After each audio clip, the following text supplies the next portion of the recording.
السلام علیکم۔ قربانی کے واجب ہونے کی 6 شرائط ہیں۔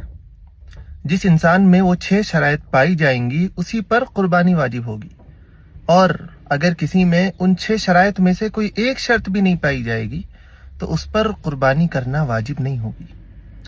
ان 6 شرائط میں سے پہلی شرط ہے عاقل ہونا، یعنی انسان مینٹلی فٹ ہو، اس کو اپنے ایکشنز اور ڈیسیزن سمجھ میں آتے ہوں۔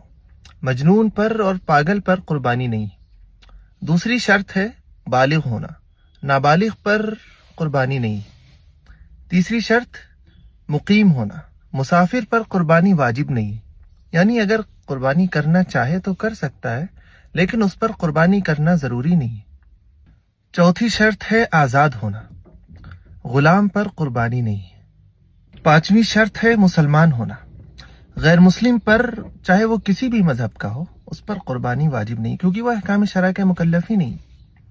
اور چھٹی شرط ہے صاحب نصاب ہونا، جو شخص نصاب کا مالک ہوگا اسی پر قربانی ہوگی، اور جو شخص نصاب کا مالک نہیں ہوگا وہ کیونکہ ایک شرط نہیں پائی جائے گی اس وجہ سے قربانی واجب نہیں ہوگی۔ ایک اور چیز ذہن میں رکھنا ضروری ہے کہ یہ جو 6 شرائط بتائی گئی ہیں، ان 6 شرائط کا قربانی کے 3 دنوں میں پایا جانا ضروری ہے۔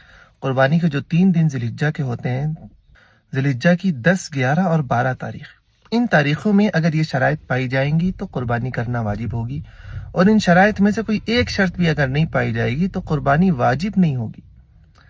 جیسے کوئی غیر مسلم اگر اسلام لے آتا ہے ان 3 دنوں میں تو اس پر قربانی کرنا واجب ہو جائے گی۔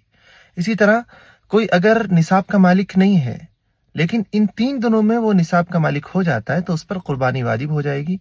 قربانی کے سلسلے میں مال پر سال کا گزرنا زکوٰۃ کی طرح ضروری نہیں ہے۔